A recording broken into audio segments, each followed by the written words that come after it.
This channel does not promote any violent, harmful, or illegal activities. All content provided by this channel is meant for an educational purpose only. Top quality और consistent performance के लिए सिर्फ silver pump नाम याद रखना। रामनवमी उद्यापन निये BJP के चैलेंज मदन मित्रोर पवित्र दिन नष्ट करले बिना धोलाइये बाड़ी फिरबेन ना हुंकार तृणमूल विधायकेर। रामनवमी तो सबार बीजेपीर के बोललो दल बोलले रामनवमीर आगे परे दिन रात पहारा देब दरकारे भवानीपुरे कामारहाटीते पहारा देब। टीवी9 बांगला एक्सक्लूसिव साक्षात्कारे बोललेन मदन मित्र। रामनवमीर दिन मदन मित्र की करबेन? दल जा बोलबे ताई करब। दल यदि आमाय बोले जोड़ा बोलेছে 43টা पॉइंटे दांगा करबे, एमनी मानुष 43,000 पॉइंट घिरे रेखे देবে। दरकार हলে रामनवमीर आगेर दिन থেকে পরের দিন পর্যন্ত আমরা দিন রাত পাহারা দেব। ভবানীপুরি দিন কামারহাটিতে দিন আমরা পাহারা দেব, মিছিল করব, মানুষ যারা মিছিল নিয়ে যাবে তাদের জল দেব। রামনবমী তো আমাদের সবার, এটা বিজেপির কে বলল? রামনবমীকে দিনটাকে যদি আপনারা কুরুক্ষেত্র ময়দানের ফাইনাল ডে হিসেবে ধরতে চান তাহলে বলবো রামনবমীর দিনটা কলুষিত করবেন না। Any other day you are welcome. তারিখ বলে দিলে Trinamool is ready to bad. রামনবমীর দিন সবাই করতে পারে, কিন্তু রামনবমীর দিন আমরা 43টা জায়গায় রেকি করেছি। 43 জায়গার ওপর আমরা, তার মানে কি 43টা জায়গায় ওরা হুঙ্কার দিচ্ছেন? 43 জায়গায় আপনারা কেন ভুলে যাচ্ছেন যে তৃণমূল তো বেঁচে আছে? এই পুজো আচ্ছা দিনগুলো, পবিত্র দিনগুলো আপনারা নষ্ট করবেন আর বিনা ধোলায় আপনারা বাড়ি চলে যাবেন, এটা হয়? শুভেন্দু একটা নতুন হিন্দু ধর্ম করতে চাইছে যেখানে দেওয়ালে লেখা হবে বাপ চোর বেটা চোর বিজেপির গোষ্ঠী চোর। শুভেন্দুই তো কদিন আগে দেখলাম কোথায় মাথায় ঘোমটা দিয়ে বসে আছে মুসলমানদের রমজানে। সাবধানে যান, একই সঙ্গে একই অঙ্গে এত রূপ দেখিনি তো আগে। মদন মিত্রর ধোলাই দাওয়াইয়ের তীব্র কটাক্ষ দিলীপ ঘোষের।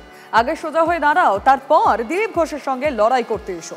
আগেও তলোয়ার নিয়ে রাস্তায় নেমেছি, ভবিষ্যতেও নামবো। কে কাকে ঘরে ঢোকাবে দেখবো, পাল্টা চ্যালেঞ্জ দিলীপ ঘোষের। সোজা হয়ে দাঁড়াতে পারে না, ড্রেনে পড়ে যায়, সে দিলীপ ঘোষের সঙ্গে লড়াই করতে আসবে, কেউ বিশ্বাস করবে? আগে তো দাঁড়াও। আর অনুমতি কে কাকে? টিএমসি কে অনুমতি নেয়?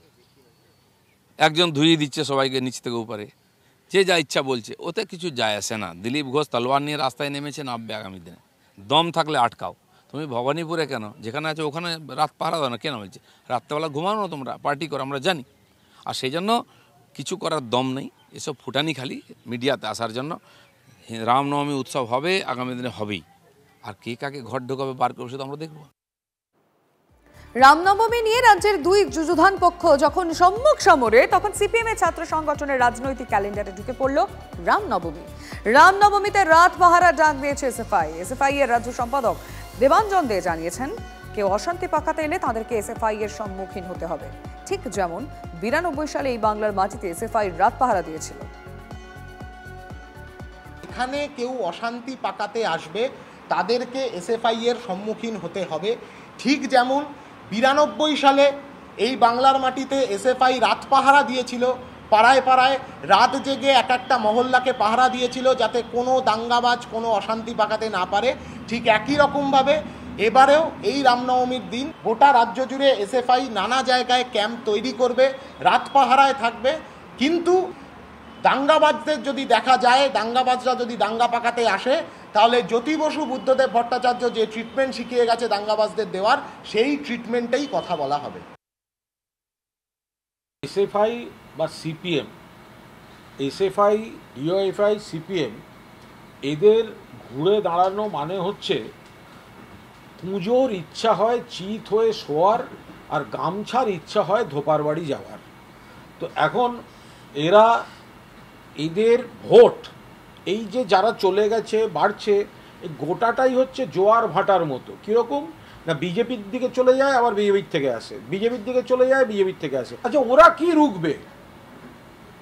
এসএফআই কি রুখবে? ক্যাম্প করে রোখা না ভোটে রোখাটা দরকার? 8 লক্ষ বেড়েছে, ঠিক আছে, ওটা হচ্ছে কাকের বাসা কোকিল ডিম পেড়ে গেছে, ভোট দেবে তৃণমূলকে।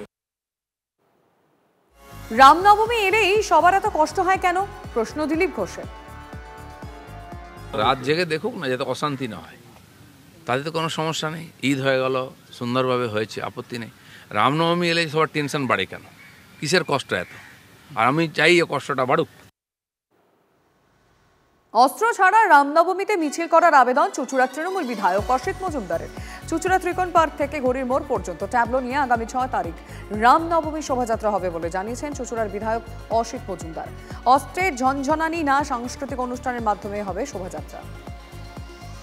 আমরা চাই বাংলার যে সংস্কৃতি, বাংলার যে কৃষ্টি, বাংলার যে ঐতিহ্য, সেটাকে বাঁচিয়ে রাখতে।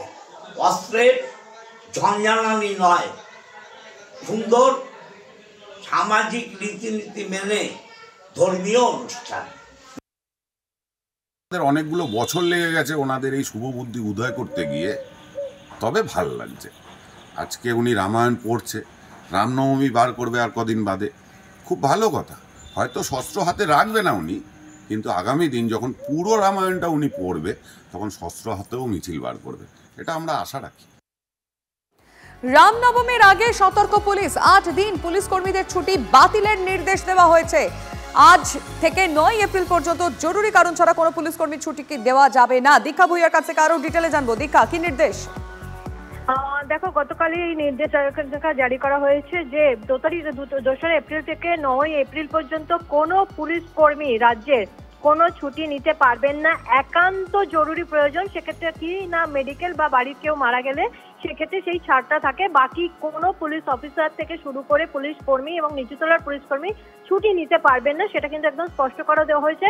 মনে করা হচ্ছে যেহেতু রামনবমী রয়েছে এবং কোথাও আশঙ্কার কথা বারবার সরকারের তরফ থেকে এবং অন্যান্য যারা দল রয়েছে, রাজনৈতিক দল, তারাও আশঙ্কা প্রকাশ করছেন যে কোথাও কোনো গোলমাল হতে পারে রামনবমীর সময়।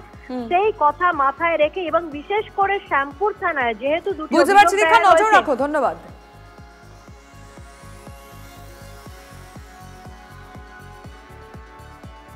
হিন্দুদের উৎসাহ বেলেই পুলিশের কেন দুর্ঘটনার ভয় হয়? যারা দুর্ঘটনা ঘটাতে পারে তাদের দেখুক পুলিশ। হিন্দুদের বদনাম করে টেনশন তৈরির চেষ্টা চলছে, বিস্ফোরক অভিযোগ দিলীপের। পুলিশ প্রশাসন একেবারে শশব্যস্ত, ছুটি ক্যান্সেল, একটা সাজো রব। এরপর যদি কোনো দুর্ঘটনা হয়, এর দায় কি বিজেপি বা দিলীপ ঘোষ নেবেন? কেন হিন্দুদের উৎসব হলে দুর্ঘটনার ভয় আসে কেন? যারা দুর্ঘটনা ঘটাতে পারে তাদেরকে দেখার দায়িত্ব পুলিশের। হিন্দুদের সামলাতে হবে না। জোর করে হিন্দুদের বদনাম করে টেনশন তৈরি করার চেষ্টা চলছে। এটা এই বদভ্যাসটা টিএমসিকে বা পুলিশকে ছাড়তে হবে। হনুমানজির শোভাযাত্রা হবে, সেখানে তার বাঁশি বাজিয়ে কেউ যাবে না, গদা নিয়ে যাবে, সেটাও সশস্ত্র হবে, হওয়া উচিত। তো পুলিশ খালি আমাদের চমকাবে, এই চলবে না ওই চলবে না। আমাদের দেবী দেবতাদের হাতে অস্ত্র আছে, আমাদের হাতে আইলে ওদের সমস্যা কী? আজকে তো হিন্দু সমাজ যে পরিস্থিতির মধ্যে আছে পশ্চিমবাংলায়, সমস্ত বাড়িতে শস্ত্রের প্রয়োজন আছে। বাধা দিতে এলেই টেনশন হবে। আর যদি তাই করেন, আপনারা বাধা দেন তাহলে কিন্তু রামনবমীর শোভাযাত্রা শেষ হবে না, সেটা মাঝখানে চলতে থাকবে। এর প্রতিবাদে আবার, তার প্রতিবাদে আবার, এটা চলবে। আজ ভাববেন না হিন্দুরা দুর্বল নিঃসহায়। হিন্দু জেগেছে, হিন্দুর পেছনে আমরা আছি, এটা চালিয়ে যাব, ইলেকশন অবধি চালাবো, আমি বলে দিচ্ছি, যদি ওরা বাড়াবাড়ি করে। এটাই একমাত্র ইস্যু হবে যে পশ্চিমবাংলায় হিন্দু অসুরক্ষিত, ধর্মকর্ম করতে দেয় না, হিন্দুর মঠ মন্দির মহিলাদের সম্মান সুরক্ষিত নয়, হিন্দু মাঠে নামবো, আর নামাবো আমরা, এর উপরেই 26শে ইলেকশন হবে।